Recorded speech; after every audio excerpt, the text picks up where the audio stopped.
I'm here at Magfest with artist Amanda Schank. Thank you for speaking with me. I'd like to start by asking, is there an artwork here you are most proud of and why? I think my favorite one right now is one of the Demon Slayer pictures I've done where she's on the alligator rug.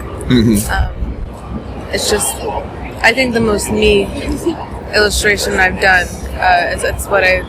It's what I enjoy drawing the most, and it's in the style that I'm most comfortable with. And it seems to be everyone's favorite for good reason.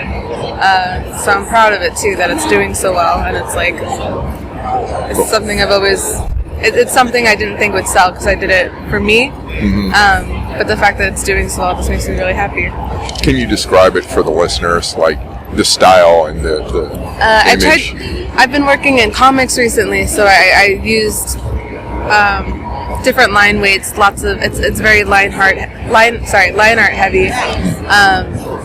It's mostly a pinup style. Lots of when I worked on this originally, I had done a sister piece, I guess. So I tried to keep the theme with this one as well. There's lots of fruits and foliage to represent life, and then in the background behind her and under her, it's like demons she's slain. So skeletons, decaying animals. She's on a alligator monster rug, and she's showing off like her bloody scythe and everything, and it was just fun to draw. It wasn't, for the thought behind it, there wasn't much. It was just something I wanted to draw for myself. So I can't see it from my angle, but it's a warrior female kind of kneeling. Right, yeah. I sold my display, but this was the sister piece in black and white. So you can see what I was talking about. It's just I wanted to focus a lot on the line art and like the drop shadows, lots of black fill. I think it's fun. It gives the image a lot more depth than it just being plain line art and nothing else behind it. It's interesting. It has like a medieval fantasy feel, but she's wearing kind of Reeboks, fancy sneakers. Yeah, like I like urban wear a lot, so I try to combine the two. And she has a leather jacket on with spikes and stuff. And even she has like a bomber jacket with like a fur hood and stuff. She's also wearing, I'd say, like high-end urban sneakers, style-wise. It's just it's everything I like together put in one.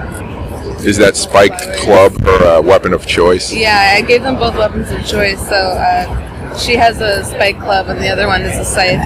Yeah. Nice. So is that the same character then? I made them sisters. Oh, okay. Yeah. Okay. So they're true sister pieces. Yeah. They were just fun. Yeah. Something I did in my downtime after work. Yeah, it looks great. Thank you. And I see the one sold out already, right? Yeah, I even sold the display. Oh, really? Yeah, that one's going to someone as soon as I'm taking the display down today. Wow. Yeah. That's pretty nice. Thank you. How do you know when a work is finished? I don't. I kind of I stare at it for maybe 40 minutes after I finish coloring or after I finish the liner, and I stare at it forever. And I try to find everything I can that should be fixed before, I say it's done. And I usually do a couple passes on it. And even after I do a couple passes on it and I post it online, I always find something I missed. And then if I'm super anal about it, I'll go and fix it, but that'll be for print. It won't be for online. I won't post it again. But I don't think anything I've ever done is actually really finished. There's a couple prints I sell at conventions where I've had them for over a year now. And every single convention I do, when I go to get files printed, I overcheck my files and I make sure they're CMYK, I make sure the color format's okay, and if I don't like something on the print, I'll paint over it. Oh, really? Yeah. Wow. So I have a Diva fan art from Overwatch in the top right corner. This is the third face I've given her in the past 6 months. Wow. This is her. I've only done 3 faces since then, but this is my favorite face so far. I think I'm finally happy with it. It just took 3 passes. But I do that a lot. I painted over this one as well. I have like a Mother Nature painting. I did this originally in 2012, and like my style has grown since then. I've been more comfortable with faces since then, so I painted over her face a little bit. I didn't want to totally rework it because so many people recognize me for this one. I want them to still recognize it. Right. I definitely went over that. I've gone over this before also. I've redone the faces. I've just tightened things up for more recent conventions. Because if I'm not happy with something, I don't want it at my table. So right. As soon as I notice a big flaw like that, or if I feel like I've moved on from that level of work, then I don't want that to represent me, even if people like it. So I'd rather go over it and still have it and like be happy with it than leave it. So I would say nothing is safe, like nothing is finished. Well, that one looks finished. Or do you see for the liner, I would say this one's finished. A lot of people like the sketchy look to it. Like I didn't really spend a lot of time, I would say, closing my gaps between the lines, and when I left it kind of messy. And people like it that way, so I'm fine with that. Yeah, I really like your skulls and your lizards. Those are really nice. Thank you. Yeah, or your dragon lizards. Yeah, anything like to give them that like little bit of fantasy feel, I would add to it, like 3 eyes or horns or something. Big chunky scales. I did the same for the alligator rug on the other one. Oh, okay. Gave it big fangs and. Now I noticed a little cross at the bottom there. They both have crosses, yeah. Both of the sisters have crosses. Okay. Because they're fighting demon forces. Yeah, because they're demon hunters, yeah. Yeah. Right. And you mentioned, that when you mentioned doing or staring a piece for 40 minutes, do you consciously make yourself not fix it during that 40 minutes? No, I'll fix everything I possibly can see. Like at that moment? Yeah. Okay. Like, for line art and stuff, like I knew I was going to color this one, and when I work on my computer, I work pretty zoomed out. Like if it looks good from far away, that's all I care about. So for the black fill, I kind of just took like the paint bucket and would go in, and it doesn't fully cover the line art. Like there's a lot of breaks in between, and I feel like for what I was working on, that was totally acceptable for this. But if I'm doing like a painting, or if I'm doing something really polished for work, if I did the same thing, I would have to go in and paint over it and make sure it was clean. So it depends on what I'm working on.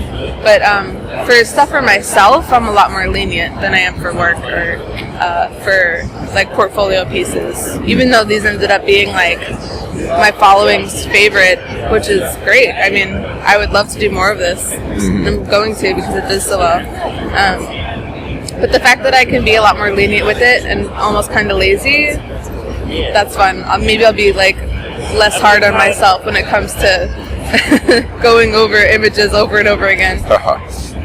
So you have a mixture of original and fan art. Yeah. I really I noticed the one, I guess it's a Final Fantasy. Is that, I'm not up on games that well. Inuyasha. Oh, okay. It's an anime from the 90s. I grew up watching it, and in the past year or so, they had brought the show back to Netflix. I had watched a couple episodes of it, and I just got in the mood for it, because when I was 11, that is what kind of steered me towards getting better with my art. Like I wanted to draw from that show. I wanted to draw the characters. I wanted to,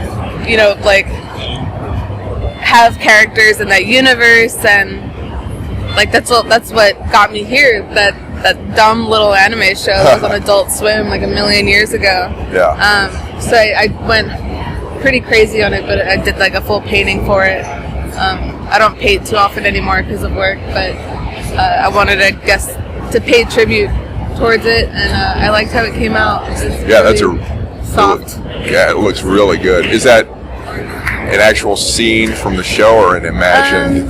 It's a combination. They have touching moments like that where Inuyasha's laying on her lap, or at least near her, and they're just having downtime, the calm before the storm, I guess. And they have a really sincere companionship, I'd say. So I wanted to portray that in the illustration. Yeah, it looks really nice. Thank you. I haven't even seen the show, and I look at that and I'm just moved by it. Thank you so much. It has a lot of dynamic feeling to it. Oh, and so speaking of that, so you do paint and computer art as well? The painting is digital also. Oh, okay. Everything's painted on Photoshop. I have a regular like desk tablet that doesn't have a screen, and I also have a drawing tablet with a screen as well. So I switch back and forth depending, because colors on the Cintiq, the screen monitor, those aren't always so great, and then I have so I use that for mostly line heavy stuff because it's much quicker. There's less guesswork when it comes to using the pen and then having to look at a separate screen. And then when I'm coloring, I'll use the desk tablet. I had upgraded, to more recent models, then I probably wouldn't have to do the back and forth, but it's comfortable enough for now that I can color on my desk tablet. So I paint on that as well. I look at another screen as I have my pen on my desk, and I paint like that. So you said you can't do as much painting or painting because of work, but I guess the illustrations are easier. Because I use the Cintiq more. It's more comfortable, and I can just sit it on my lap like a sketchbook and just like draw like this.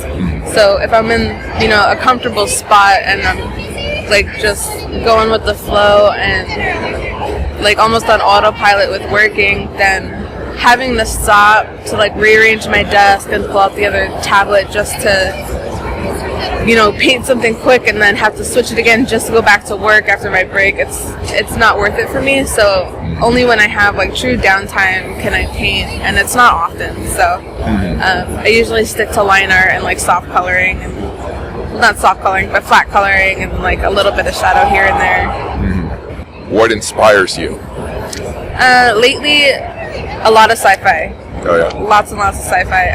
I'm actually trying to do an art book, I guess, concept art for my own kind of like space station universe and stuff like that. So my inspiration for that would be, a lot of media, books, movies, TV. I've been watching a lot of Star Trek Deep Space Nine because it's been on Netflix. Cowboy Bebop, I have fan art over here. This is like a space cowboy bounty hunter TV show, also from the 90s, anime. I grew up watching that as well, and that kind of like steered me into this like space hell, I guess. I love it though. I love everything about it. So I've been trying to keep myself not up to date, but like I watch a lot of sci-fi stuff to keep me in the mood to finish this art book I'm working on, because I don't want to lose the mojo. I don't want to be distracted by something else. So and it's not a complaint. Like I love watching all these shows, and I love the universe itself, so it's been fun. Like Star Wars, Star Trek, anime. There's been so many like sci-fi anime that are fun to watch. Even TV shows now, like a lot of them have been sci-fi heavy, which has been fun, or space station heavy.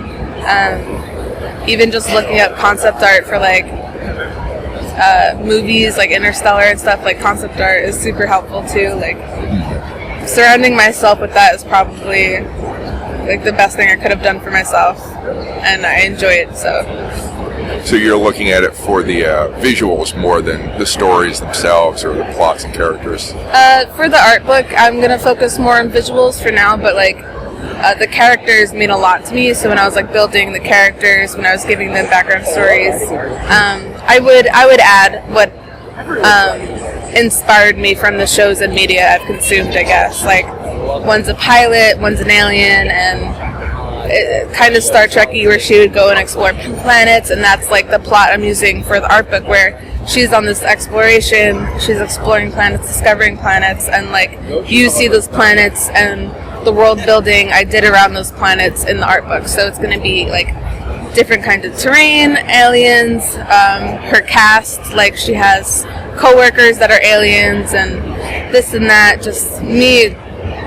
I'm just going crazy with it. Like it's so much fun. It's so much fun. Yeah.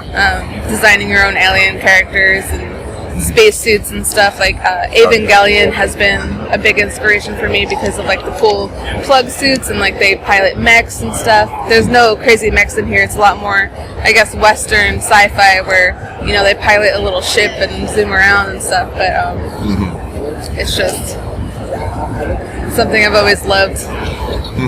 All right. What is your most important artist tool? Is there something special you need in your workspace to get your work done? Since I'm digital only, I would say a tablet. I have a Wacom Intuos 4 medium tablet. It's about, I would say, maybe the size of like a 16-inch screen. I had that since 2012, and I feel most comfortable working on it. And like that's my go-to tool when it comes to digital art. But lately, on Photoshop, which is what I do most of my work on, there's a textured brush. I used it for the sister pieces I did, the Demon Slayers. It's almost like a pencil. It has a lot of, it's like a clean pencil, I guess, but there's still, you see the texture in it. It's really rough, but I can still get straight lines if I want to, and like the lines are thick, the lines are thin, they're not translucent or anything like that. Like they have their weight to it, and I'm just addicted to it. Like I can't use another brush lately. Anytime I try to use something else for line work, I just hate it. Like it's too soft, it's too professional looking. Like I feel like I can't be lazy with it. I say lazy, but I like my work when it looks rough. Like I like it when I don't have to close my lines. And if I'm using such a chiseled, sharp brush that doesn't have a lot of freedom, I feel like it doesn't look good if I don't close my lines. If I am not lenient with it, then I feel like it looks better, but I like to be lenient. I like the rough look. So lately it's been this like, I would say a rough inking brush that I'm just in love with it. Right. And I noticed, so speaking of lines, I like this piece. It's very, yeah, she looks like a Joan of Arc armored character with a giant dead wolf behind her. Yeah, I had done, back in 2012, I had done this gigantic painting of Red Riding Hood in a full suit of armor.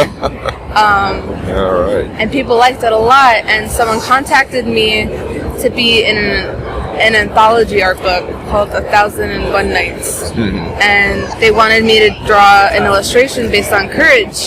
So I thought I would visit this character again after all that time. And I've been working in comics recently, so I wanted to do that style instead of painting. Like I wanted to do flat colors and stuff, and do kind of like a comic cover illustration for the art book. And I really like how it came out. I experimented with this one a little bit, but I used a textured brush for this also. It's very rough, it's very sketchy, but the colors and the way I shaded it kind of brings out the texture a lot more. Yeah. And this was really fun to work on too. I like this one a lot. Yeah, it's a great piece, and the fact that there's nothing that says Red Riding Hood, but the fact that you told me that makes it that much more interesting a piece. She has her little wolf cloak clasp. Her belt has wolf heads on it also, and there's a big monster in the back. So maybe the wolf was after her for a different reason, if she's a wolf slayer. Wolf slayer, yeah. I wanted her to be super badass, just something to be feared, because, you know, she's supposed to be this courageous character. She has no fear. Yeah. She'll take down anything. Yeah, it's really cool. Is there an element of art you enjoy working with most, and why? Do you mean like subject or genre or? It's your choice, or method in art. You know, some aspect of the art process. Right now, I'm just with the Slayer sisters. The ones I've done these the most recently. These are the most recent pieces I've done. This is what I enjoy doing right now the most. It's like pinup style girls for one, and then the textured line art with a lot of like heavy weight to it in certain spots, the black fill to make everything pop is so much fun to work with. Even the composition, like I leave a lot of space around the edges. I never bring anything to the edge, so it's really tattoo friendly, and a lot of people have been bringing that up to me that like these would make fantastic tattoos. So this is like kind of what I want to dive into right now, work-wise. Like this is what I've been thinking about. So even my friends have suggested, like, even though I have painted fan arts with me, super rendered, polished work with me at conventions, that I should do the fan art I have in this style as well, because it's just doing so well. And it makes me really excited, because this is what I want to do for myself. So the fact that people would want fan art in something so self-indulgent makes me really excited. Yeah. So I'm probably going to stick with this. And when it comes to like genre, I've always just been into sci-fi, always been into fantasy, so I'll probably stick with that as well. How did you start making art, and why do you continue to make art? When I started, my mom always said by the time I was 1, I had a pen in my hand. But when I was 11, I started watching, I guess, anime on Toonami on Cartoon Network. I was like 9 or something. And a lot of the shows were something I've never seen before. They were so much different than Western cartoons, which was like Animaniacs or Johnny Bravo at the time. And it was just fascinating to me, and I loved it, and I wanted to draw in that style. And at the time, I was just drawing doodles. My mom had taken me to like a little art class in kindergarten. I was in an art class, and we would do like field trips to museums and stuff, and I didn't care about anything. I really didn't care. But then when I started watching the shows, it really got me going, and I just always wanted to draw. Like, I wanted to draw anime, I wanted to draw this, and it would always be for myself. I wanted to make characters. I've always been into character design. I just didn't know that's what it was. I didn't know you could have a job for that.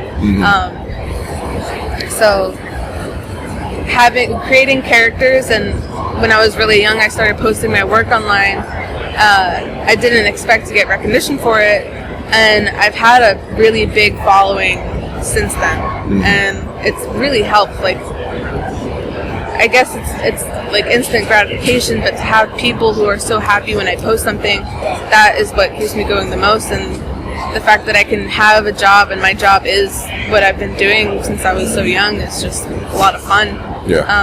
So I don't think I'm going to stop ever, really. I feel like at this point it's the only thing I'm good at. Well, hey, you're very good at it. Thank you. How did your first professional sale or art success change your art process or method, or did it?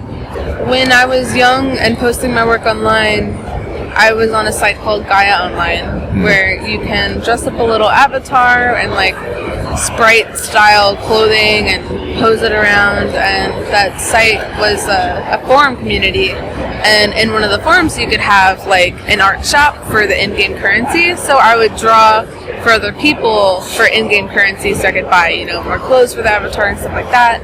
And I realized then that like maybe people want to do this for real money. And I was working. I kept working on my art because I wanted to be better in general. But the fact that I could sell it and people offered to pay real money for it was just amazing to me. Like, I didn't think it was worth anything at the time. I was kind of drawing for myself or drawing my characters, and I didn't think people liked my art that much, I guess, to want to see their little avatar in my style. But then when I started doing like real money commissions, it clicked, I guess. Like, the fact that I could potentially make a living off of doing this was just fascinating to me, and like it's what I wanted to do. It definitely, like, it was like hitting a nail on the head. I was like, yeah, this is it. This is what I want to do. I just want to draw forever. This is what I want to do for a living. Like, I want to get, better work and not do commissions. But even now, like, after all this time, I still do commissions. It's been like 14 years. Yeah. I still do commissions. It's fun.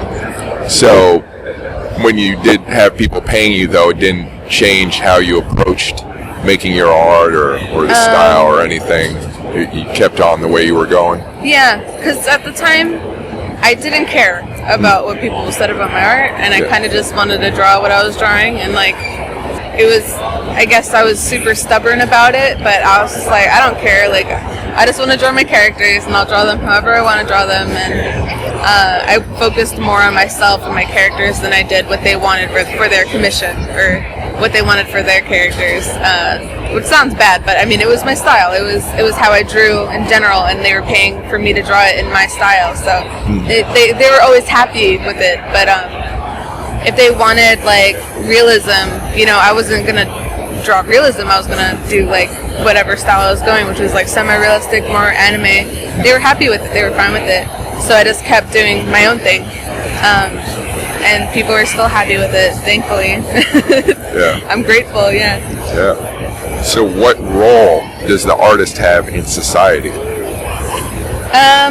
Now that I'm much older and I've had jobs in the industry, now I'd say it's crucial because we're so behind the scenes in everything that you see.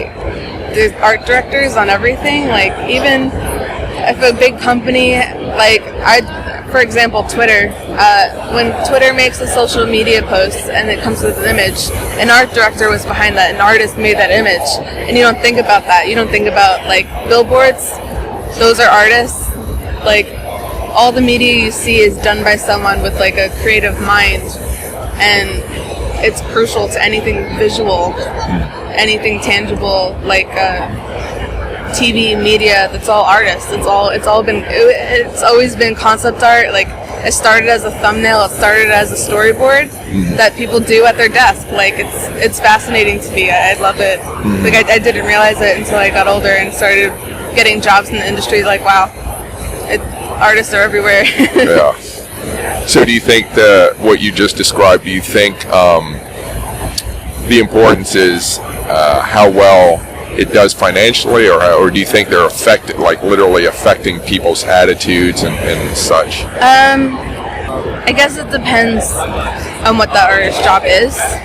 For me personally, I work freelance. I'll do stuff on the side. I'll do stuff on the side for money. Like, I'll polish it, I'll make sure it looks nice for the client and stuff. But for myself, I want to do comics. Like, I want my own characters to be out there, and at that point, like, I don't care right away if it makes money or not. Like, I don't care if people don't want to buy it. Like, I'll wait until it's 100 pages in for people to actually care about it. That's fine. Like, this is just something I want to do for myself. And I've been the characters for the comic I'm working on, I've posted online before. People are really excited just because of the art I've drawn of the characters. Like, I've sent a couple of my friends who are writers, I've sent them the script and the outline and everything, and they think it's fantastic. Like, they're excited. So, like, I don't even care if it makes money, because I feel like people are gonna like it. Like, that makes me happy. And when it comes to money, when it comes to the financial side of it, like, I'm okay because I'm doing stuff on the side that makes me the money to be able to do my own work. I mean, if someone is doing something only for financial reasons, like, I hope they love it as much. Freelance is hit or miss with me. I don't always love my work. But, like, if you want to change someone, I feel like that work has to be personal. Like, I feel like you have to love what you're working on in order for you to get a response like that, I think. Right. So you mentioned some of your inspirations, but are there other movies, books, artwork, or other creative media in science fiction or fantasy that have inspired you, and maybe stuff that people aren't as familiar with out there? I love The Fifth Element with all of my heart. That movie I've seen maybe a million times. My dad and I used to watch it all the time. If it was on TV, we'd watch it. I'd hear, like, the soundtrack from my room and come out into the living room just to watch it. Star Wars recently has been a big inspiration again. There's a book called Child Thief by Brom. He's an illustrator and an author. So it's a very adult retelling of Peter Pan. It's very dark, it's very morbid. There's zombies, there's monsters, it's scary. I love it. It's my favorite book in the world, and it's high fantasy. Like, Brom, he paints the cover, he did all the character designs. He has, in the middle of the actual tangible book, I think you can get this in the digital version as well, but he has a character gallery where he fully painted all the, like, main cast. There's a fairy, there's like this forest spirit monster. It's so cool. Like, I was just really inspired when I read it, and it stuck with me for forever. Like, that's, like, the one book I'll recommend if anyone asked me to recommend a book. I'm like, Child Thief by Brom. It's the best. And then I brought up Cowboy Bebop, the anime I'd watched, the sci-fi bounty hunter one. Yeah. That one has stuck with me for my entire life. Those are the big main ones, though. Like, fantasy-wise, Neverending Story is all I can think of. Like, just stuff I watched when I was younger that stuck with me is what I go back to even now, my mid-20s. Like, it's just like the root of everything. So I recommend all of those if they hadn't seen it or read it, for sure. All right. Is there an art piece you'd like to create that you haven't done so yet, and what is it?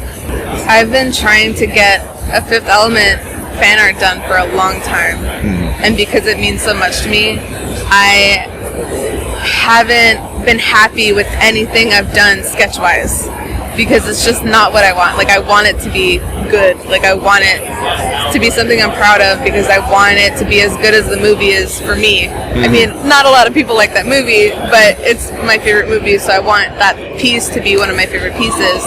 And it's just been a struggle. Like, the composition, actually getting everyone's, like, faces down so that you can tell it's them without it being too realistic, because I want it to be, like, comic cover. Like, I want it to be in a comic style. I want it to look like a movie poster.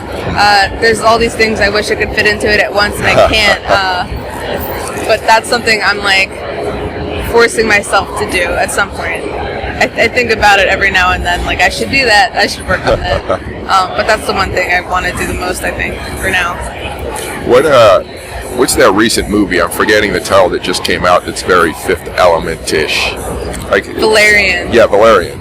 Did you happen to see it? Or? I did see it, and I did not like it. No? I didn't like it. It's by the visual director of The Fifth Element, Luc Besson. Yeah. I love his work. I love The Fifth Element. I was really excited for it. I loved all the concept art that went into Valerian. The world building looked amazing. I mean, other than the comic, of course. I'm just talking the movie. Right. I was so excited for it, but the editing ruined it. Like, I could talk about how much I hated this movie for like 2 hours. Oh, wow. Wow. I really didn't like it. I was sad because, they sell it as, like, visual director of The Fifth Element. You think there's going to be a lot of these great visuals, and they focus so much on the characters who fall flat. And, they advertise all these crazy worlds and different areas of the universe that look amazing. And, like, the characters are in it for, like, less than 20 seconds. And then it's over. You never see it ever again. And I don't understand. Like, I just spent, so long looking at all this concept art for a certain area or certain aliens. And then it's like, they're, like, over like this. They're gone. And I'm like, oh, okay. Like, the editing was so rushed that you don't get to enjoy, like, no one gets to enjoy, like, the amount of effort all the artists put into building that scene, like, even in 3D rendering. Like, oh my god, everything looked great, and then it's just like, gone. Yeah. This gone. I was like, okay. It makes you wonder who the audience, the producers were aiming for. Like, who are they trying to make happy? They were, I feel like they went into it just wanting it to be like a teen romance. Not teen, but young adult romance, and didn't focus on any of the world or anything else. It was just very character oriented, and it was boring to me. Yeah. I hated it. Yeah. It was so boring. The first 20 minutes are probably the best, and then it's downhill from there. Oh, that's terrible. Well, that's all the questions I have. Do you have any final thoughts or comments? Thank you for asking for the interview. Like, that was so cool. Well, where can they find your work? What's your website or whatever? I have whatever contact info you have. For my gallery, let's see, it's amsbt at .artstation.com. Okay. If you look up Amanda Schank gallery, either my ArtStation or maybe my DeviantArt will show up. I don't update DeviantArt too much, but ArtStation is where I post most of my finished work. And your name is, so it's Amanda and then last name Schank. Yeah, Schank, the C is silent. Yeah. Okay. All right, cool. Thank you. Thank you so much. Please visit chrisalvarez.com for more cool stuff. You can also find my website and social media information in the podcast show notes. Thanks for listening, and keep imagining the future.